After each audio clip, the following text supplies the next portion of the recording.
चर्चा हो रही है राजनीति की। इस चाय में और उस चाय में कहते हैं जमीन आसमान का फर्क है। उसी को समझने की कोशिश करेंगे, उसी को समझने की कोशिश करेंगे। और वैसी साहब, आपके चाहने वाले तो चारों तरफ से घेर चुके हैं हमें। जी नहीं, हम आज तो इलेक्शन कैंपेन में हैं और पदयात्रा कर रहे हैं, तो यकीनन आवाम का पूरा सपोर्ट, तायीद, उनकी मोहब्बत और दुआएं हमारे साथ में हैं। और मुझे पूरा यकीन है कि यहाँ की हैदराबाद की चाय कामयाब होगी। 1565 किलोमीटर दूर और आपके चाहने वाले यहाँ पर, लेकिन दिल्ली से यहाँ पहुँचते पहुँचते वैसी साहब भी लगता है बदलते। हर तरह का सवाल पूछने की इजाजत होगी ना मुझे? हाँ, पूरा, आपको पूरी इजाजत है, जिस तरह के भी सवाल पूछने हो। बिल्कुल। आप मीडिया आजाद है, आप पूरा पूछिए। तो पहला सवाल ये, बीजेपी के पास राष्ट्रवाद है, भारत माता की जय है, आपके पास क्या है वैसी साहब? मेरे पास बाबा साहब अम्बेडकर का दिया हुआ संविधान है। अम्बेडकर का दिया हुआ संविधान मेरे पास है, जो इन तमाम बीजेपी के मुद्दों से बड़ा है।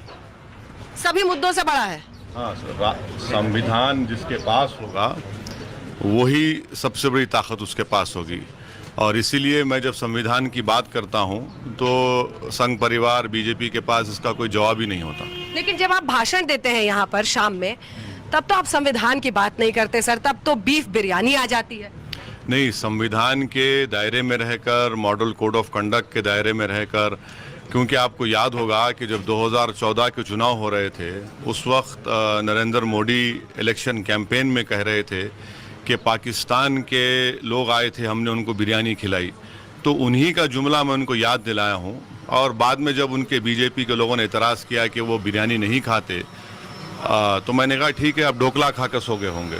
ढोकला खा के सो गए होंगे, मतलब किसी और पर नहीं, सीधे मोदी पर प्रहार करो।